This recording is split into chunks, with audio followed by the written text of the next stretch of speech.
చంద్రబాబు నాయుడు గారు 7 సమ్మిట్లు పెట్టాడు విశాఖపట్నంలోను. ఈ సమ్మిట్లోనూ ఎంతమందికి ఉద్యోగాలు వచ్చాయో చెప్పాలి ఫస్ట్ పాయింట్. రెండోది, చంద్రబాబు నాయుడికి ప్రజలందరూ అధికారం ఇచ్చారు. జగన్ ప్రభుత్వం బాగలేదు, ఈ ప్రభుత్వం బాగలేదు, బాగా చేయట్లేదు అని చెప్పేసి జగన్ ప్రభుత్వాన్ని కూల్చేసి జగన్కి 11 సీట్లు ఇచ్చారు. 164 స్థానాలు చంద్రబాబు నాయుడు గారి కూటమి ప్రభుత్వానికి ఇచ్చారు. అంటే స్టీల్ ప్లాంట్ని కాపాడుతాం, కార్మికుల కోసం మేము పనిచేస్తున్నాం, కార్మిక వర్గం కోసం మేము ఉన్నాం అని చెప్పేవాడు ప్రతి మీటింగ్లోనూ. లోకేష్ గారు కానివ్వండి, చంద్రబాబు నాయుడు గారు కానీ. నాకు 4 సార్లు ముఖ్యమంత్రి అయ్యాను, 40 సంవత్సరాల రాజకీయ చరిత్ర ఉందని చెప్పాడు. ఈ చరిత్ర అంతా కూడా అధికారం కోసమే మాట్లాడారు. ఈరోజు అధికారం వచ్చిన తర్వాత స్టీల్ ప్లాంట్ కోసం ఉద్యోగాలు చేయట్లేదు, పని చేయట్లేదు, ఎలా జీతాలు ఇస్తారు, సెంట్రల్ గవర్నమెంట్ ప్రతిసారి నీళ్ళు ఇస్తుందా అని చెప్పేసి చెప్తున్నాడు.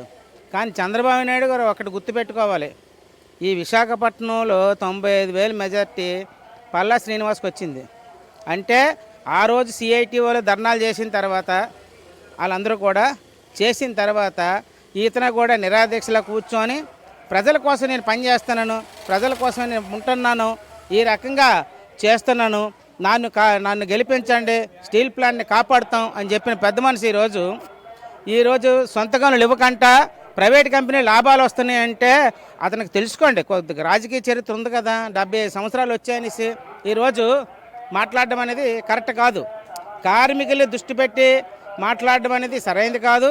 చంద్రబాబు నాయుడు కార్మికులకు జోలికి వస్తే గతసారి జయలలిత ఏమైపోయింది, అట్టడిగా వెళ్ళిపోయింది. తర్వాత మళ్ళీ జయలలిత కార్మికుల కోసం పనిచేస్తాను, నేను కార్మికుల కోసం ఉన్నాను, ప్రజల కోసమే పనిచేస్తున్నాను అని చెప్పిన చంద్రబాబు నాయుడు, గత జయలలిత కానివ్వండి, చంద్రబాబు నాయుడు కానీ చరిత్రహీనుల కింద నిలబడిపోతారు. అందుకని ఖచ్చితంగా చంద్రబాబు నాయుడు గారు ఏవైతే మాట్లాడినాడో అవి వెనక్కి తీసుకోవాలి. ఖచ్చితంగా వెనక్కి తీసి కార్మికులు పని చేయకపోతే 45,000 కోట్ల రూపాయలు జీవీఎంసీకి ఇవ్వడం ఏంటండి. అసలు గ్యాస్ కరోనా టైంలోనూ గ్యాస్ అందరికీ భారతదేశం అంతా అందజేశారు ఉచితంగానైనా. మరి ఇవన్నీ తెలీదా చంద్రబాబు నాయుడు గారికి? చంద్రబాబు నాయుడు పడుకున్నాడా, నిద్రపోతున్నాడా అనేది ఆలోచించాలి చంద్రబాబు నాయుడు గారు. కార్మికులు కాదన్నోడు ఈరోజు ఎక్కడ రాజకీయ నాయకుడి చరిత్రలో నిలబడలేదు. అందుకని ఆ చరిత్రలో ఉండాలి అనుకుంటే అవన్నీ ఏవైతే మాట్లాడినాడో అవన్నీ వాపస్ తీసుకొని చెప్పాలి. నేను ప్రైవేటీకరణ కోసమే పనిచేస్తున్నట్టే నువ్వు ప్రైవేటీకరణ అయిపోతావు, కంగారేం పడవసరం లేదు. మరొక 3 సంవత్సరాలు ఉంటే నువ్వు ప్రైవేటీకరణలోనే ఉంటావు, అందులో డౌట్ లేదు. అది గుర్తుపెట్టుకోవాల్సింది చంద్రబాబు నాయుడు. లేని పక్షంలో కార్మికులు తలుచుకుంటే ఏదైనా చేయగలరు. ఇప్పుడే ప్రపంచంలోనూ అన్ని దేశాల్లోనూ కూడా తిరుగుబాటు అది వస్తుంది. నీ దగ్గర కూడా తిరుగుబాటు వచ్చి నిన్ను కూడా పంపిస్తారు, అందులోనేం డౌట్ లేదు. ఇప్పుడు అవినీతి ఎక్కువ పెరిగిపోయి డబ్బులు తినేస్తున్నారు, భూములు తినేస్తున్నారు చంద్రబాబు నాయుడు. 48 మంది ఎమ్మెల్యేలు అతని మాట వింటలేదు ఈ రోజుకి. అంటే నువ్వు ఎంత నా రాజకీయ చరిత్ర ఉన్నా ఎంత ఉన్నావు అనేది తెలుసుకోవాలి నువ్వు.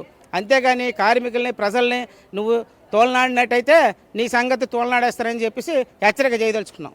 విశాఖపట్నం స్టీల్ ప్లాంట్పై చంద్రబాబు నాయుడు గారు 2 నార్కుల దూరంతో వ్యవహారం చేస్తూ ఉన్నారు. ఎన్నికల ముందు విశాఖ ఉక్కు ఆంధ్రుల హక్కు అని చెప్పి అన్ని మీటింగ్లో చెప్పినటువంటి చంద్రబాబు నాయుడు గారు ఇప్పుడు విశాఖ ఉక్కు కార్మికుల వల్లే మూతపడుతుంది, కార్మికులు పని చేయకపోవడం వల్లే మూతపడుతుంది అనే పద్ధతిలో మాట్లాడడం అనేటువంటిది చాలా దుర్మార్గం. చంద్రబాబు నాయుడు గారు చిత్తశుద్ధి ఉంటే విశాఖపట్నంకి సొంత గనులు ఇవ్వమనండి. వాళ్ళ ఎంపీలందరూ కూడా మెటల్ స్టీల్ ప్లాంట్ కోసం గనుల కోసం తిరగకుండా విశాఖ స్టీల్ ప్లాంట్ గనుల కోసం తిరగమని చెప్పి మేము అడుగుతూ ఉన్నాం. లేని పక్షంలో సెయిల్ అయినా విలీనం చేయమని అడుగుతున్నాం. ఈరోజు అన్ని బ్యాంకులు కూడా ప్రభుత్వ రంగ బ్యాంకులు, చిన్న బ్యాంకులన్నీ కూడా విలీనం చేస్తూ ఉంది సెంట్రల్ గవర్నమెంట్. ఈ గవర్నమెంట్ 2 సంస్థలు సెయిల్ అలానే ఆర్ఎన్ఎల్ని రెండింటిని ఎందుకు విలీనం చేయదని చెప్పి మేము బీజేపీ ప్రభుత్వాన్ని అడుగుతున్నాం. ఈ విధంగా చేస్తే వాళ్ళని ఎవరేమనరు. ఇప్పుడు చంద్రబాబు నాయుడు గారు విశాఖ ఉక్కుని కాపాడరనే విషయం ఎవరిని అడగరు.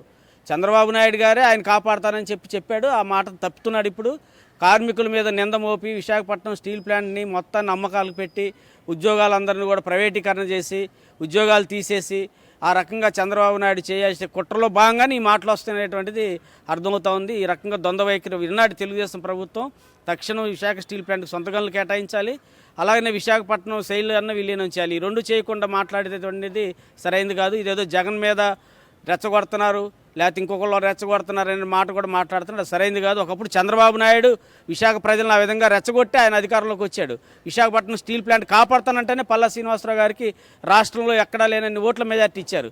ఇవన్నీ మర్చిపోయి ఇప్పుడు మళ్ళా రకంగా రెచ్చగొట్టడం అనేటువంటిది, ఇతర పార్టీల మీద నిందలు మోపటం అనేటువంటిది, యూనియన్ల మీద నిందలు మోపటం, కార్మికుల మీద నిందలు మోపటం అనేటువంటిది చంద్రబాబు నాయుడు మానుకొని విశాఖ స్టీల్ ప్లాంట్ ఆంధ్రుల హక్కు, ఇది సెంటిమెంట్గా ఉంది, దీన్ని గౌరవించి ఈ సెంటిమెంట్ని నిలబెట్టి ఈ రకంగా విశాఖ ఉక్కును కాపాడాలనే దాన్ని మేము డిమాండ్ చేస్తూ ఉన్నాం. ముఖ్యమంత్రి గారు రీసెంట్గా మాట్లాడారు స్టీల్ ప్లాంట్ ప్రైవేటీకరణ అవ్వదు అని చెప్పి. మరి అవ్వదు అన్నప్పుడు స్టీల్ ప్లాంట్లో 5,000 మంది కార్మికులు తీసేయటం ఎందుకు? అక్కడ వాళ్ళకి గనులు ఇవ్వటం లేదు. అలాగే రీసెంట్గా కూడా 1,000 మందిని కూడా తీసేశారు. ఇవన్నీ చాప కింద నీళ్ళలో తీస్తూ ప్రైవేటీకరణ అవ్వదు అంటే ఎలా నమ్ముతారు? గుడ్, మీరు చెప్పిన మాట చాలా మంచిది. ఇంటికి వచ్చి చెప్పాలా లేకపోతే ఇంకెక్కడికి వచ్చి చెప్పాలా? ప్రైవేటీకరణ అవ్వదని చెప్తున్నారు. నిజంగా అవ్వదని అవ్వకూడదని కూడా కార్మికుల సంఘాలుగా, ప్రజా సంఘాలుగా, మహిళా సంఘాలుగా కూడా మేము చెప్తున్నాము. కానీ ఇలాంటి వ్యాఖ్యలు అంటే పని చేయట్లేదు, పని చేయక మూలాన్ని అది ప్రైవేటీకరణ అవడానికి అవకాశం ఉంటుంది. అలాగే మేము ఎన్ని కోట్ల రూపాయలు అండి, 12,000 కోట్ల రూపాయలు ఏం సరిపోతుంది? 9,000 కోట్ల రూపాయలు జిఎస్టీకే మళ్ళీ తిరిగి ఇచ్చేశారు. అలాగే ఇప్పుడు గూగుల్ వస్తుంది, గూగుల్కి 24,000 కోట్లు ఇస్తున్నారు. ఏంటి అంటే ప్రైవేట్ వాళ్ళకి ఇస్తారు, ప్రభుత్వ రంగ సంస్థల వాళ్ళకి అంటే కుటుంబాలు పోయినా పర్వాలేదు అన్న వాళ్ళకి ఇవ్వరు. మీరు ఆ కోట్లేవో ప్రభుత్వ రంగ సంస్థలకు ఇవ్వండి. ఇంకా ప్రత్యేకంగా మిట్టలట అనకాపల్లిలో ఇంకో స్టీల్ ప్లాంట్ అంటే ఉన్నదానికి చేయట్లేదు.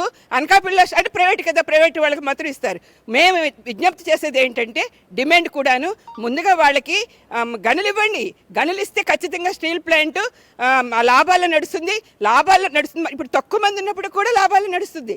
మరి అలాంటి దాన్ని మూసేయడం ఏంటి ఫ్యాక్టరీని? అది మీరు ఏ మాట అయితే అన్నారో ప్రైవేటీకరణ అవ్వదని, అలాగే మీరు కూటమి ప్రభుత్వం కేంద్ర ప్రభుత్వంలో మోడీ గారిని సంప్రదించి ప్రైవేట్ అవ్వకుండా కూడా చూడాలి. లేకపోతే మాత్రం ప్రజా సంఘాలుగా ఉద్యమాలు చేపడతాం.